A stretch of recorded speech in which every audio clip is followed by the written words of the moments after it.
ముందుగా దేశ ప్రజలందరికీ కూడా భారత గణతంత్ర దినోత్సవ శుభాకాంక్షలు తెలియజేస్తున్నానండి.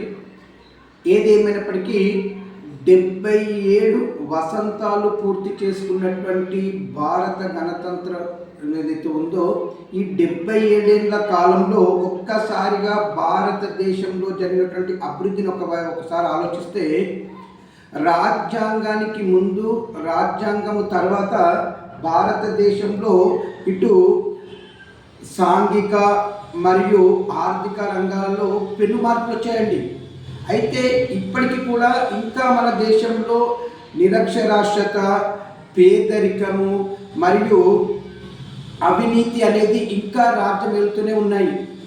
ఇక్కడ ప్రజలు ఒకటి బాగా గుర్తుపెట్టుకోవాలి, రాజ్యాంగం మనకిచ్చినటువంటి హక్కులని విధులని నిజంగా వాటిని ఫాలో అవుతూ రాజ్యాంగ స్ఫూర్తితో వెళ్తున్నట్టయితే దేశము ఈ పాటికి ఎప్పటికో డెవలప్ అయ్యేది.